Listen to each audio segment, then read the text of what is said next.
Los invitamos a compartir Horizonte Sur con la conducción de Jorge Eduardo Rulli y la participación del grupo de Reflexión Rural. Horizonte Sur nos invita a una mirada desde la ecología sobre la política, el peronismo y los nuevos colonialismos, los modelos de las nuevas dependencias que nos colonizan, la soja, la megaminería, los agronegocios y la producción de biocombustibles. Nos desvelan las amenazas a nuestra soberanía y a nuestros patrimonios. Horizonte Sur Radio, con la conducción de Jorge Eduardo Rulli y la participación del grupo de Reflexión Rural.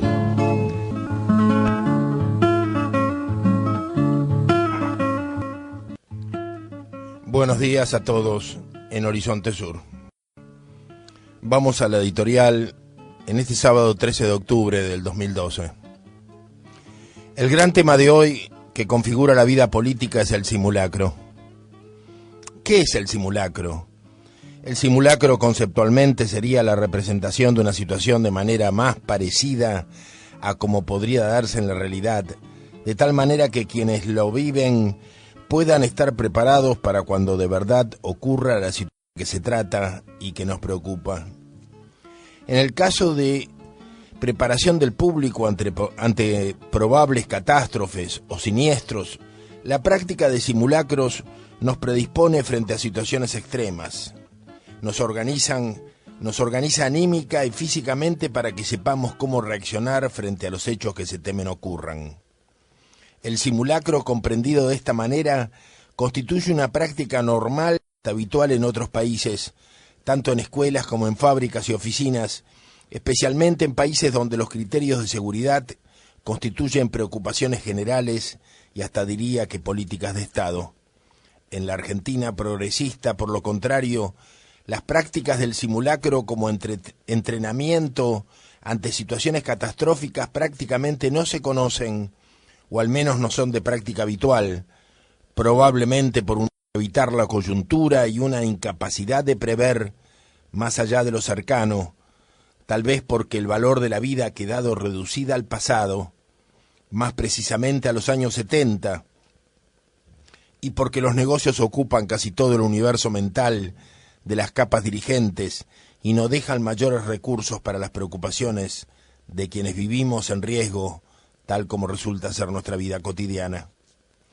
Por lo que se practica con una apabullante asiduidad por parte de la política y de los políticos es un simulacro que parece haberse independizado de todo hecho real al que parecerse, y que paradójicamente y como mera alegoría de la realidad, fuerza a que esas realidades se parezcan a la simulación que generaron y que las anticipó en el tiempo.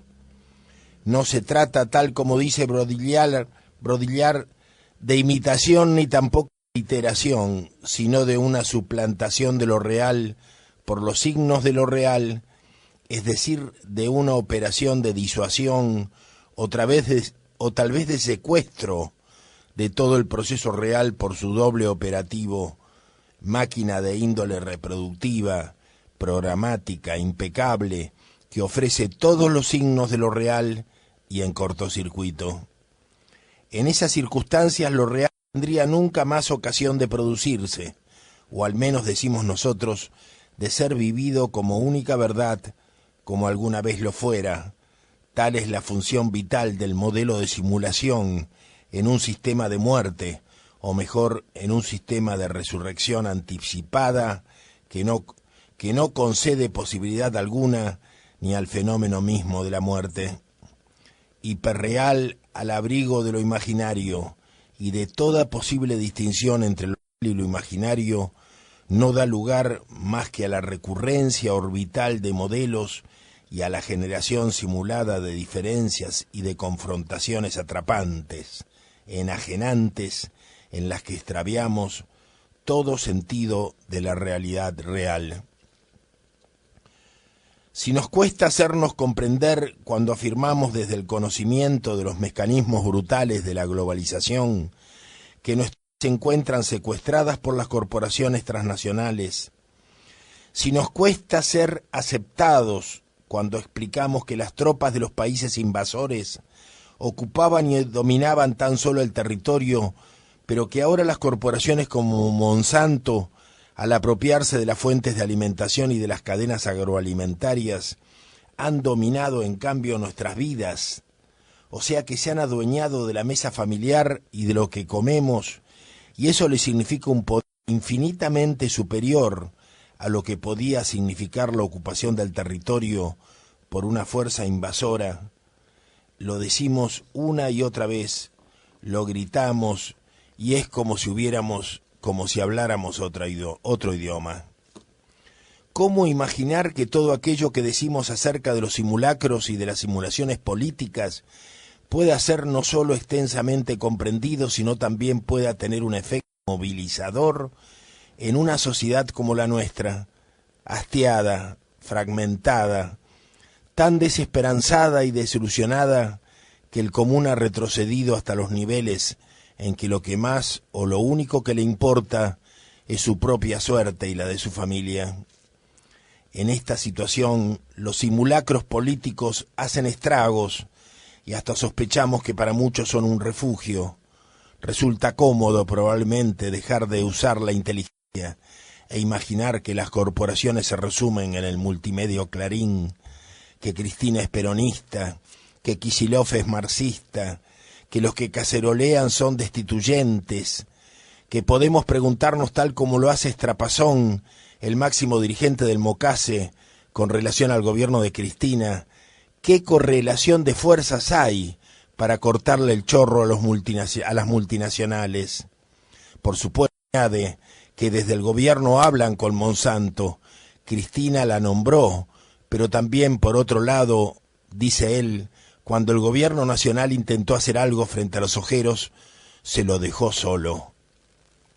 Es el simulacro, la simulación permanente, la generación de escenarios de cartón pintado donde se puede participar siempre que se haya tomado la pastillita de la Matrix.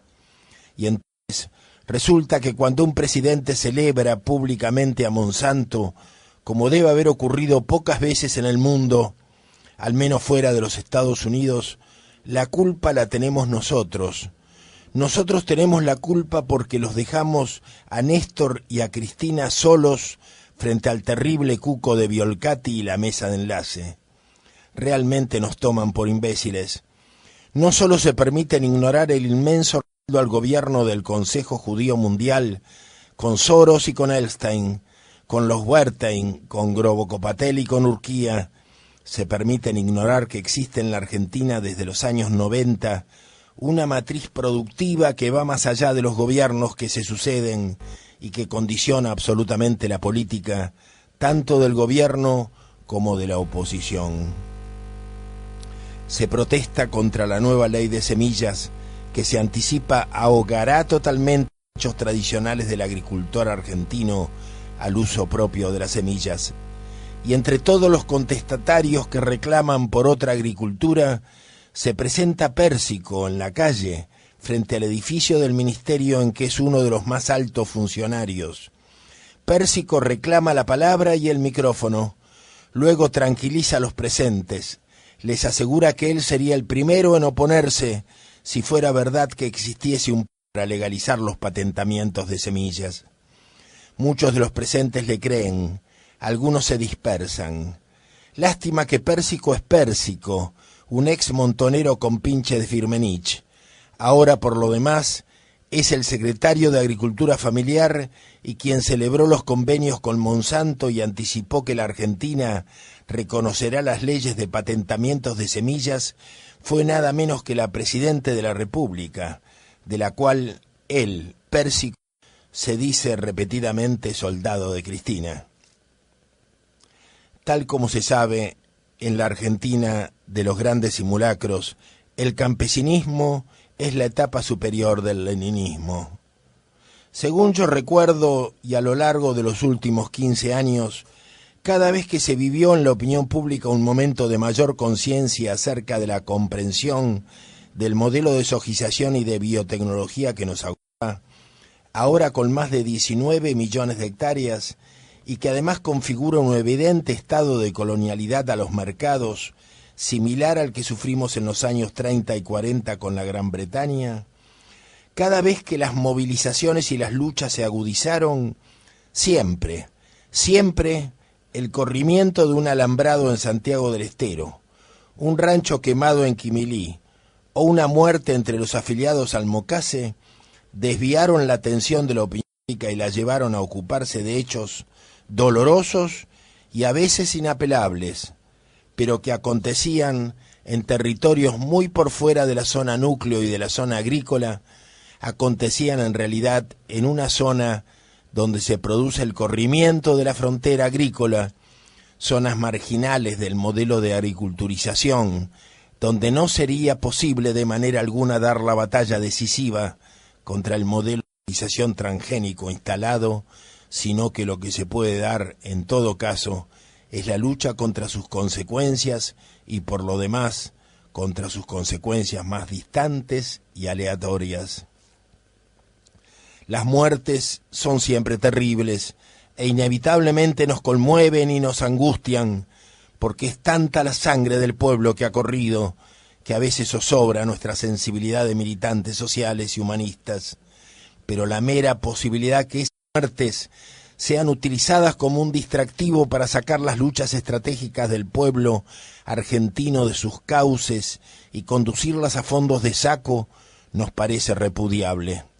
Que 2 días atrás, entre los líderes que reclamaban ante el Congreso de los Diputados por esa muerte, estuviese en la tribuna bajo un enorme retrato de Néstor y Cristina, tanto Pérsico, el alto funcionario, como algunos notorios abatelistas, junto a los líderes del Mocase levantando en alto sus puños izquierdistas, nos parece grotesco e incalificable. Nos parece que una vez más se consuma un simulacro en que, tal como explicábamos antes, la simulación pierde toda referencia con la realidad, deja de expresarla, ni siquiera es una parodia, sino que se trata de la suplantación de lo real, conjunto de signos de lo real que sirven a los peores intereses. Muchas veces dijimos, desde este programa Horizonte Sur, aún muchos años atrás, cuando estábamos todavía en la Radio Nacional, que era tonto o malintencionado que el Mocase reclamara una reforma agraria en la provincia de Santiago del Estero, dado que no era precisamente una reforma agraria lo que ellos necesitaban, sino que necesitaban era sencillamente el establecer legalmente el dominio sobre las tierras por parte de sus ocupantes ancestrales o que llevaban sobre esos pedazos de tierra y de monte a veces toda una vida. Nos preocupaba que extendieran desde aquellas realidades tan particulares la idea de reforma agraria, porque esa idea la tomaban y hacían propia en la zona núcleo algunos grupos que en realidad bajo esa bandera lo que nos proponían era democratizar la sojización mediante una masiva distribución de tierras a 1 millón de nuevos chacareros que ellos mismos reconocían no podían sino terminar haciendo más y más soja y engordando a los grandes pules, que son en definitiva los que disponen de las maquinarias y de los equipos de trabajo. Por eso nosotros durante años insistíamos que teníamos que poner el acento en modificar antes que la matriz productiva y no en redistribuir la tierra, ya que la sojización tendía inexorablemente a extenderse y a fortalecer el agronegocio, integrando inclusive a nuevas promociones de propietarios de tierras en caso de que los hubiera.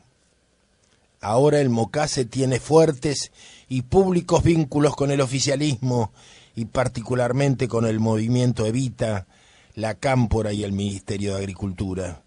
Por eso nos preguntamos la razón por la cual continúa sin poder resolver el problema dominial para que definitivamente cada campesino sepa cuál es la tierra que le pertenece, que debe alambrar y en especial que debe hacer respetar.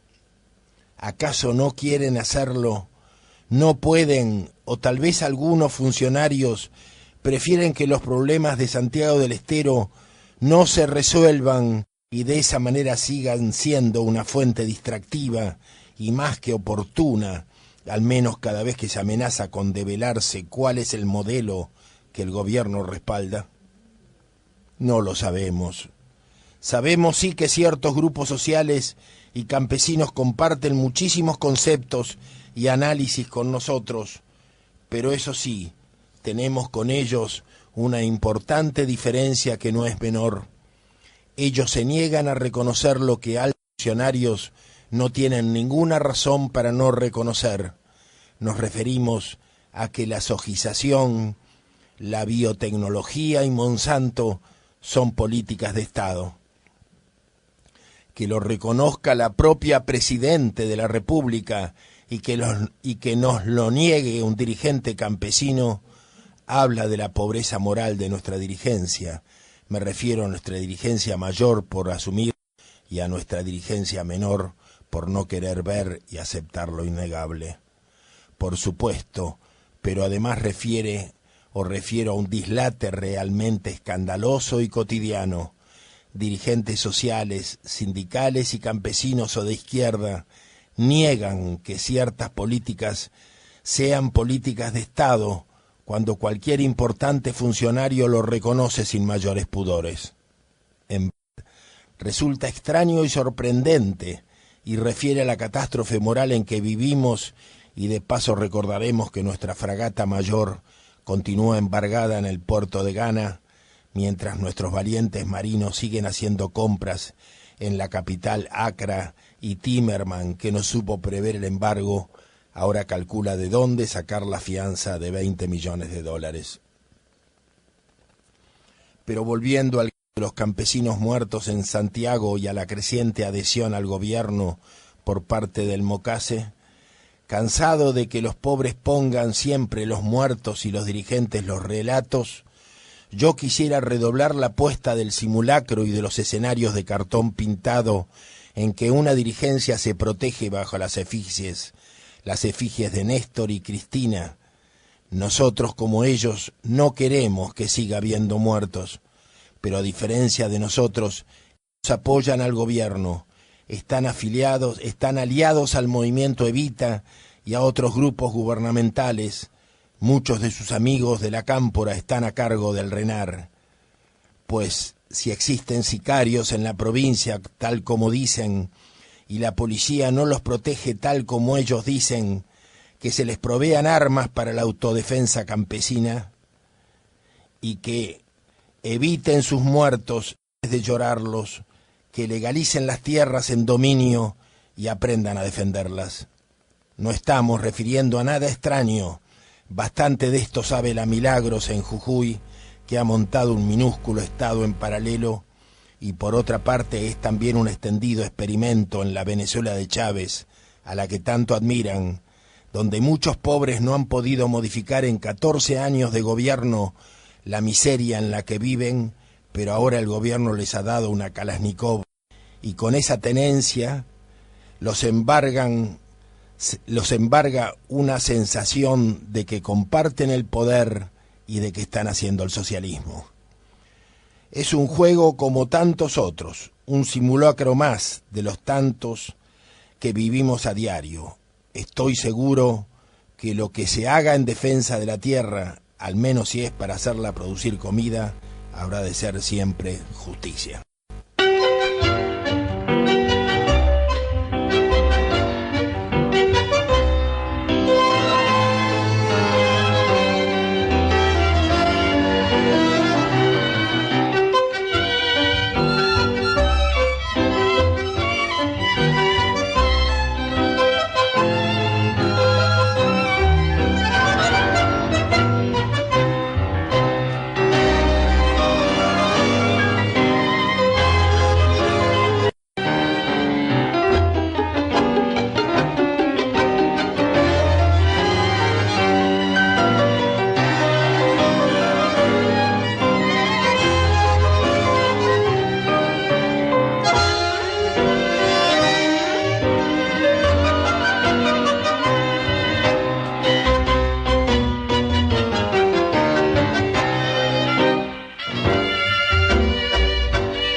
Horizonte Sur, sábados a la hora 9 por AM 690 K24 en radio, FM Frecuencia 0, 94.1 de Alberti, provincia de Buenos Aires. Sábados a la hora 12 por FM del Sur, 103.7 de Verónica, partido de Punta Indio, provincia de Buenos Aires. Domingos a la hora 13 por FM Cristal, 100.9 de Rauch, provincia de Buenos Aires. Domingos a la hora 18 por FM 90.7 de la Radio Pública de Marcos Paz, provincia de Buenos Aires. Jueves a la hora 12 por FM 107.9 en el Valle de Tras la Sierra, Córdoba. Se escucha también por www.arturocavallo.com.ar, www.pararelmundo.com, sitio web del GRR, www.gerr.org.ar. Número de teléfono para dejar mensajes: 4682-4371.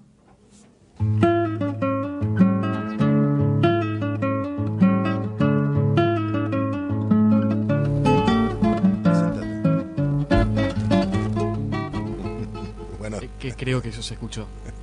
Bueno, vamos a tomar el caso. ¿Cómo le va, don Jorge Rulli? Mi nombre es Maximiliano Mendoza. Hola, Maximiliano. Creo que usted me conoce. Sí, creo que sí. Bueno. Pero los oyentes no te ven. Bueno, aquí estamos con Mariano. Vamos a decir los números de teléfonos a donde nos pueden llamar en el transcurso del programa, ¿no? Donde nos pueden dejar un mensaje. Son el 011 4642 5533 y 4642-5315. Estamos en el barrio de Mataderos. Esto es AM 690 K24 en radio. Sí, mira, tenemos una novedad. El programa Horizonte Sur va a comenzar a aparecer, a replicarse, así como se replica en varias radios del interior del país. Va a comenzar también a replicarse en radiomiami.us. Se la busca así, miami.us.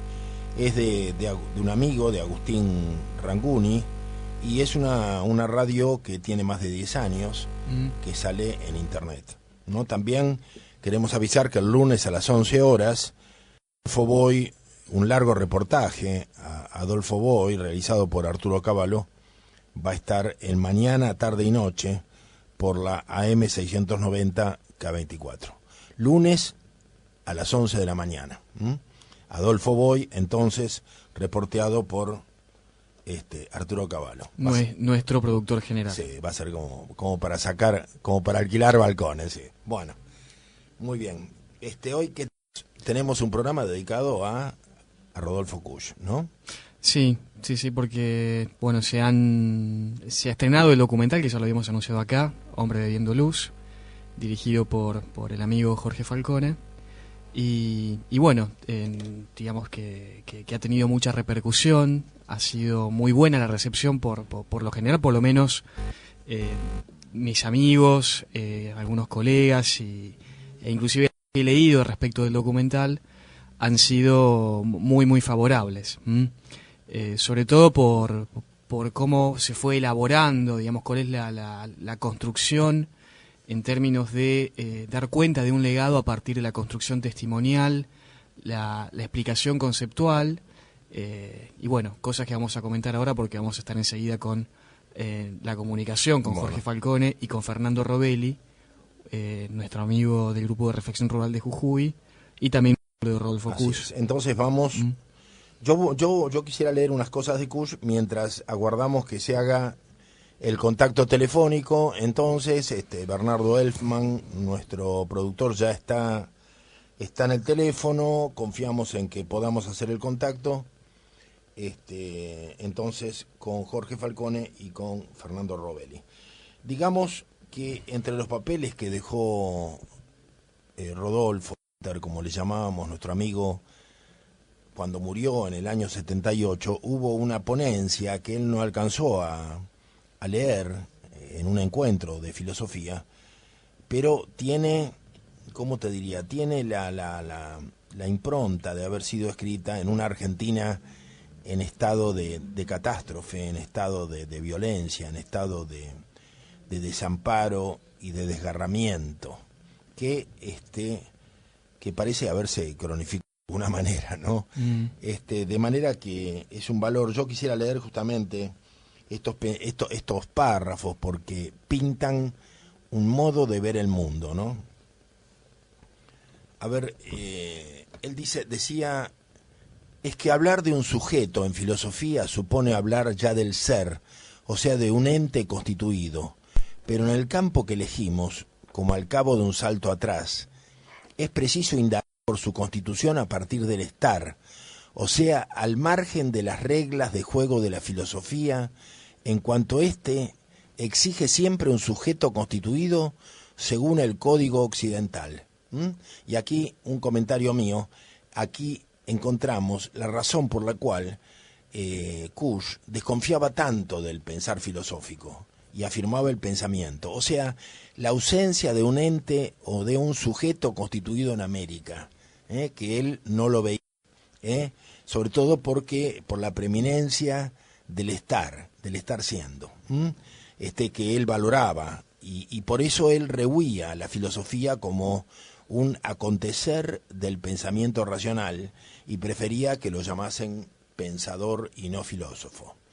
Pero continúa Gunther diciendo, mejor dicho, nos vamos al otro extremo del código, aquel en que, al cabo de una antropología de la actitud, cabe pensar en la indigencia original del sujeto, o más aún, en su fundamental y originaria desconstitución. Se trata de la nada del sujeto frente a la cual lo que se diga de sus logos o de su esencia, es todavía prematuro y posiblemente falso. Es el sujeto que nada es y que debe constituirse con un acierto que busca el centro salvador en medio de un cosmos desgarrado en oposiciones, pero presionado por la intuición de un absoluto que media originalmente entre dichas oposiciones. Entonces ahí, continúa Kusch, en medio de la necesidad de remediar el hecho puro del vivir, el sujeto ensaya la nominación de alguna divinidad. Es el campo del estar, donde se vive una indigencia que va desde el hambre hasta la divinidad. Ahí se exige el símbolo para ensayar el ser. Por eso es el campo del acierto fundante, donde la intuición de lo absoluto funda ambiguamente las opiniones prescientíficas, y desde ahí se ensaya la experiencia originadora para ser, casi en un campo lúdico, donde se ejerce el acierto fundante en medio de la pura accidentalidad de la estancia. En ese punto no se da la nación sin un país inmemorial, o sea, no hay país, sino solo el lugar del domicilio existencial, en suma, donde el mundo apremia para que Argentina no sea solo una nación, sino el hogar. Es el ámbito del nosotros, o de lo humano puro, sin ciudadanía, en un despojo primario, también es el ámbito de la solidaridad. Ahí cada uno se constituye sobre los restos del mito que atrapa en una tradición constantemente atropellada. Quise leerlo porque me pareció que tenía una vigencia tremenda, ¿no? Y que de alguna manera reconstruye y reconstituye nuestras esperanzas en un mañana mejor. Y me parece que tenemos tenemos a los dos gratas compañías. Dos gratas compañías. ¿Están ahí Fernando y Jorge? Acá estamos, un abrazo, compañeros. ¿Qué tal a todos? ¿Cómo están? Buenos días, desde Jujuy los saluda Fernando. Bueno. Fernando, ¿cómo estás? ¿Cómo estás, Chiqui? Buenos días. Muy bien. Buenos días a ambos. Espero que este prólogo los haya dinamizado, para que tengamos unos buenos diálogos sobre el pensamiento profundo y la necesidad del estar siendo, ¿no? Para quienes nos están escuchando recién, estamos en comunicación con Jorge Falcone, director. La verdad que es conmovedor tanto la editorial como estas palabras de Gunther, porque bueno, uno viene descubriendo, sobre todo a partir de mover el tema, como bien decías Maxi, con el estreno de esta película, que mucha gente lee a Kusch. Ahora, no tanta lo actúa, y en ese sentido, bueno, en el transcurso de la realización, debo decir que el contacto con el grupo de reflexión rural me permitió bajar con un cable a tierra ciertas adaptaciones de Kusch que redundaron en un documental que abre puertas, ¿no es cierto? La experiencia que estoy haciendo de circuitarlo tanto a nivel nacional como a nivel del subcontinente, afortunadamente, da cuenta de que la gente se lo pone, queda como regulando, ¿no? Eso está pasando y estoy muy sorprendido. Es como que hacía falta erigir un mástil en esta carpa cushiana, bajo cuya lona había mucha gente y estaba faltando algún material para multiplicar el debate y la puesta al día de un pensamiento tan transgresor como oportuno, ¿no? Porque si Kusch fue un pensador a destiempo, necesario en algún momento, creo que en por lo menos en mi humilde opinión, es imprescindible Kusch, ¿no es cierto? Por esto de la crisis civilizatoria, por el hecho de que incorpora tópicos que no están en la agenda de la militancia, y sobre todo por su corrimiento de los grandes paradigmas del siglo XIX, ¿no es cierto? Daría la impresión de que ni el keynesianismo ni el marxismo ortodoxo ofrecen fórmulas viables para salvar al planeta, ¿no? Y esto no es un hecho menor. Por lo menos por ese lado posiciono yo, que en mi construcción como artista o como documentalista más específicamente, trato de tomar temas pretextos, ¿no? Pero que más allá de Kusch en este caso, Moffat en el anterior, persiguen un superobjetivo. En el caso anterior de Moffat, el tema era los desaparecidos sociales para interpelar la sacralización de los desaparecidos en los años 70 como si esa fuera la experiencia de máximo dolor del pueblo argentino, cuando estoy convencido que no lo es.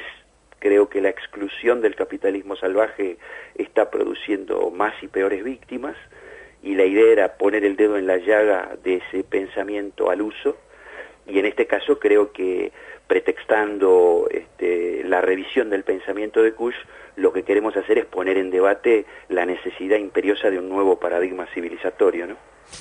Sí, Jorge, no quiero sacarte de tema, pero bueno, decía que para quienes nos están escuchando en este preciso momento, te quería presentar a vos como, bueno, no solamente el director, sino como un poeta, porque bueno, leemos tu blog y hay muchas cosas que decís a través de la poesía. Bueno, sos, digamos, un artista de lo popular, por lo menos esa es mi opinión. Humildemente intentamos esa línea que ha costado tan caro a algunos artistas, como en un momento al Dicepolín de Mordisquito, o a Hugo del Carril, o qué sé yo, a Ricardo Carpani, o sea, gente que ha tratado de, no sé si de ser un intelectual orgánico de nada, sino de tirar el tronquito al gran río de lo popular y que allí reboten las cosas. Yo me pienso como un trabajador de la cultura, puesto en la tarea de construir bienes culturales que sirvan a que disparen grandes debates al interior del movimiento nacional.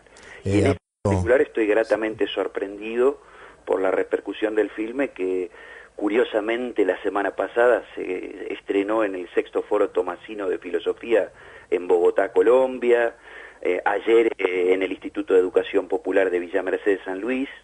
Esta noche lo presentamos con una reedición de América Profunda, inserto en la obra, al documental.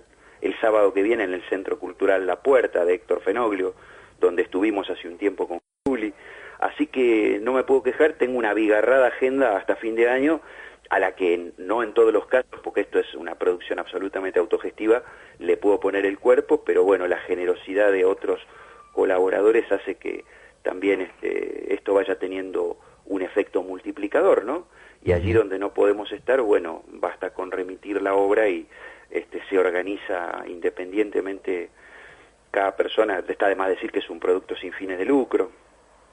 Digamos, Jorge, ha contribuido humildemente a poner en el tapete nuevamente a Kusch, como digo, uno de los más grandes pensadores argentinos y un imprescindible.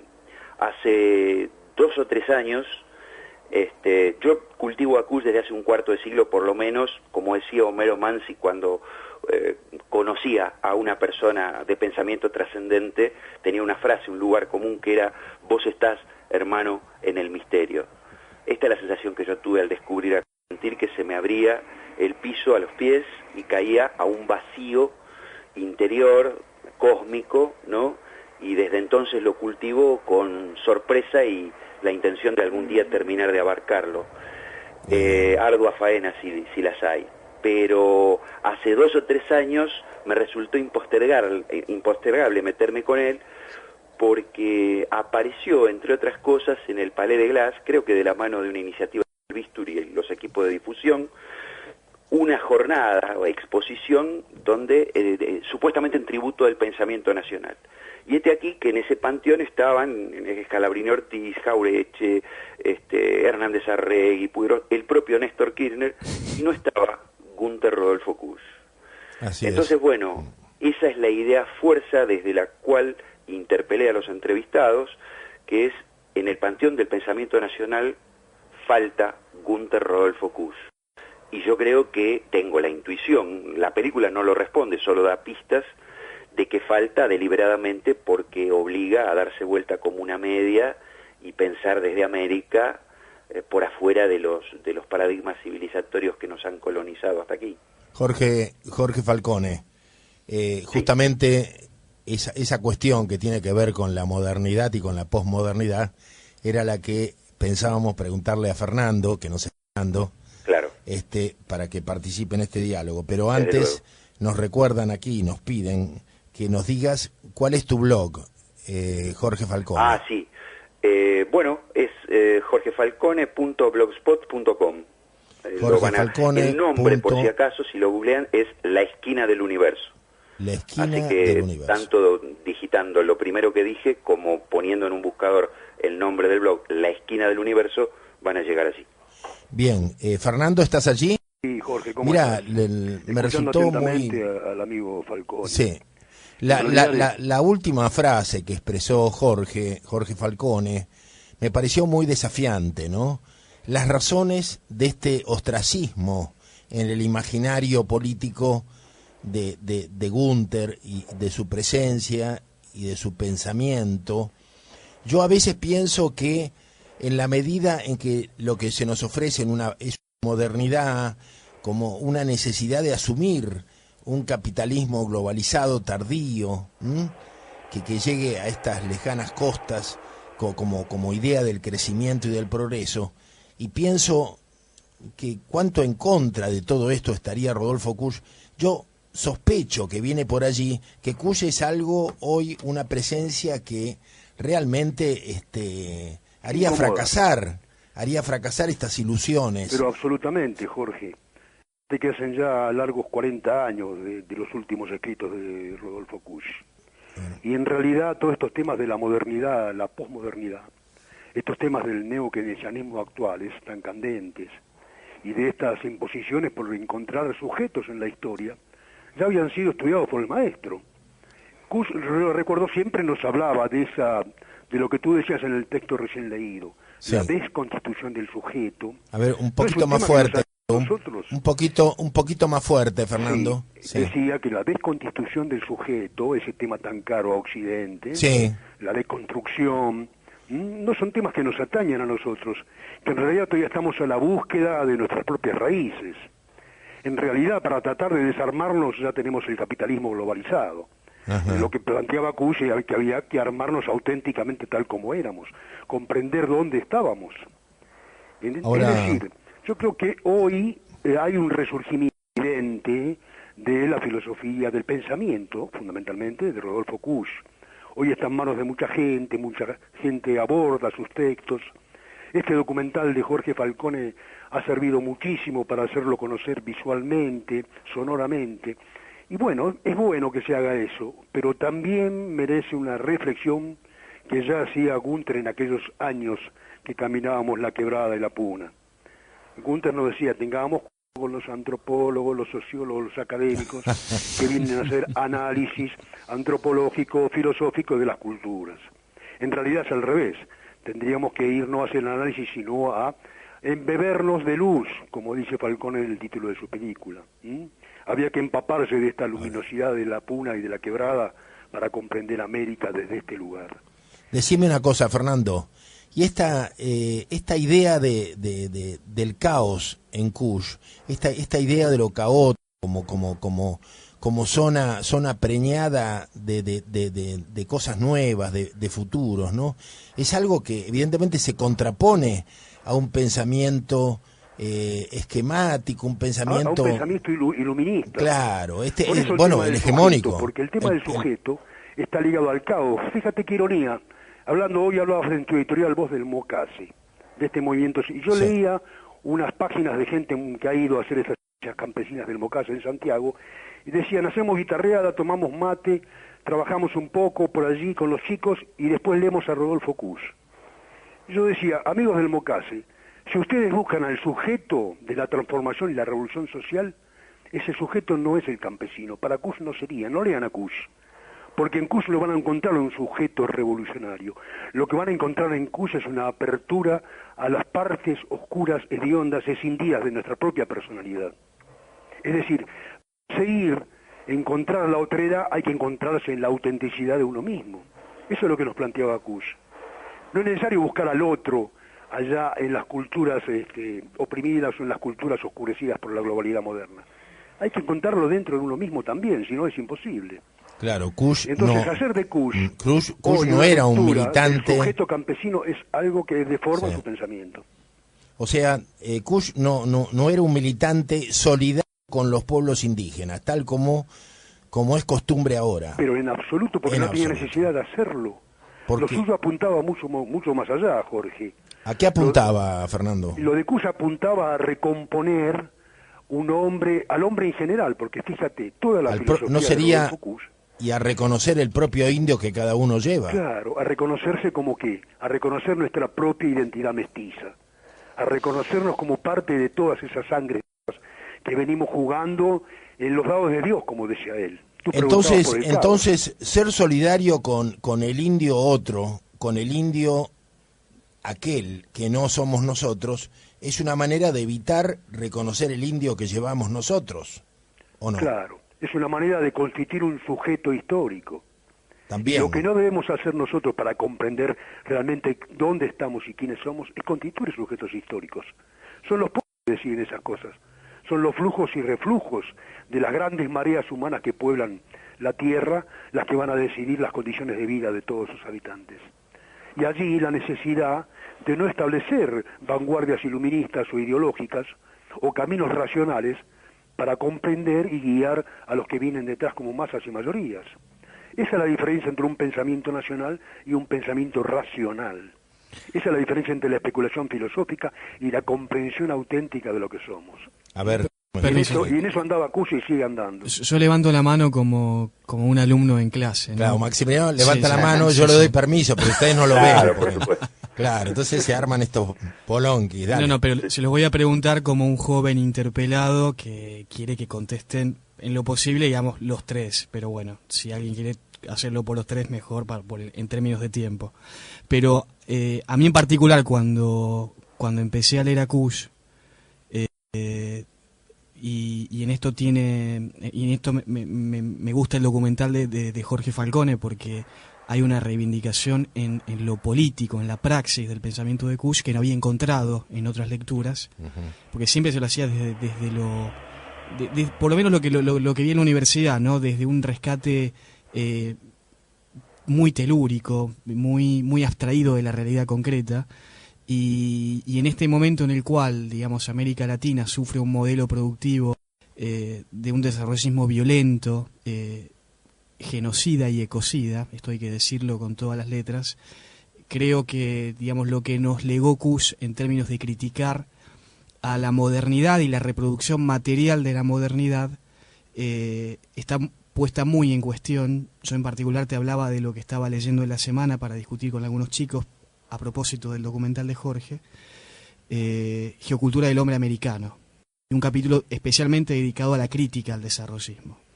Entonces, los que somos jóvenes estamos viviendo este momento de Barrick Gold, de Monsanto, de Cargill. Digamos, Kush, ustedes que, sobre todo vos y Fernando, ustedes que lo conocieron, ¿qué diría Rodolfo en relación a este modelo hoy, por ejemplo? ¿O qué sienten, qué intuyen que podría llegar a pensar? Sí. Bueno, mira, yo recuerdo que con ese tema, ¿te acuerdas de aquella anécdota tan hermosa de Kush sobre el viejito del altiplano boliviano que no quería poner la bomba de agua? Sí, justamente. Porque el mundo así era. Sí. ¿Qué pensaría Kush en esta sojización terrible, en estos 20 millones de hectáreas de soja, en esta destrucción de los montes, de los bosques, en este apropiamiento de su querida quebrada? No te olvides que hace años que la quebrada ha sido declarada patrimonio cultural y no sé cuánto de la humanidad y natural de la humanidad. La quebrada de Humahuaca, donde hoy es un largo y inmenso hotel alojamiento de las clases acomodadas de la Argentina, o de los gringos que pasan por acá buscando el Tiahuanaco y el Cusco. Cuando la conocí a Elizabeth Lanata, la esposa de Kush, me dijo que es lo peor que le pudo haber pasado a esa zona. Claro, bueno, esta frustración humana le hubiera dolido mucho a Kush. Le hubiera dolido porque él pensaba, todavía abrigábamos en aquellos 70, la posibilidad de que cambiara el mundo era la forma de conservarlo. Allí estaba la diferencia. Esa frase de Marx de transformar el mundo, para Kush era así: transformar el mundo significa también conservarlo, mantenerlo en su propia sustancia y subsistencia. Fíjate la diferencia, ¿no? La transformación del sujeto ha acarreado con la modernidad la transformación también de la naturaleza. Fernando, Kush planteaba exactamente lo contrario. Nos queda un último instante. Vamos a darle lugar a Jorge para que responda también a este comentario de Maxi. A ver. Sí, no, yo no tengo mucho más que agregar. En eso tiene una formación mucho más holgada Fernando para interpretar hasta las últimas consecuencias el pensamiento del maestro. Solo puedo decir que entiendo humildemente que nos convoca a descolonizar nuestro pensamiento hasta las últimas consecuencias, visceralmente. Y para quien no haya tenido la oportunidad de ver el filme al que nos referíamos, invito a la audiencia de Horizonte Sur, concurra el próximo sábado 20 a las 19 horas al Centro Cultural La Puerta, en Sánchez de Bustamante 549, de la Ciudad Autónoma de Buenos Aires. Sánchez de Bustamante 549, sábado 20, 19 horas, ahí vamos a estar para seguir debatiendo estos temas tan interesantes. Bueno, vamos a colaborar con la difusión de... Bueno, muy amables, Gracias por la invitación. Y un abrazo, Fernando. Claro. Le estamos agradeciendo a ambos. Jorge, un abrazo, Chiqui, y espero que esta reflexión sobre Kush amerite la importancia que tiene en el pensamiento nacional. Gracias a ambos. Hasta la próxima. Hasta la próxima. Yo quería aprovechar porque se mencionaron algunos. Jorge Falcone mencionó a varios poetas importantes, ¿no? Y vos lo destacaste también a él mismo, a Jorge Falcone. Y yo quería recordar a Leónidas Lamborghini, un gran compañero, un gran amigo, un amigo del programa Horizonte Sur. Y justamente hoy sábado a las 20 horas en la Asamblea de San Telmo, en la calle, si no me equivoco, es la calle Defensa, en la zona de San Telmo, hoy a las 20 horas, en un local muy conocido que se llama la Asamblea de San Telmo, se va a dar una obra de teatro sobre Lamborghini, que van a estar, bueno, los que están a cargo son nuestros amigos Coco y Jorgelina, y sentimos que vale la pena ver, que vale la pena estar, que vale la pena verla. Son actores importantes que han dedicado su vida a la difusión del pensamiento nacional, y vale la pena estar hoy en San Telmo, entonces, en el local de la Asamblea, para ver esta obra que no recuerdo el nombre exactamente, pero que trata el tema de Leónidas Lamborghini. Y con esto nos estamos despidiendo. Hasta el próximo. Espero que vuelvan a estar con nosotros. Chao, Jorge. Nos vemos el próximo sábado.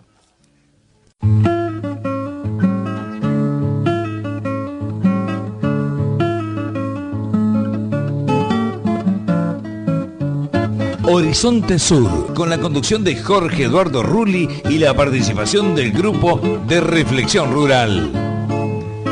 Horizonte Sur los invita a una mirada desde la ecología sobre la política, el peronismo y los nuevos colonialismos, los modelos de las nuevas dependencias que nos colonizan, la soja, la megaminería, los agronegocios y la producción de biocombustibles. Nos desvelan las amenazas a nuestra soberanía y a nuestros patrimonios. Horizonte Sur, radio, con la conducción de Jorge Eduardo Rulli y la participación del Grupo de Reflexión Rural.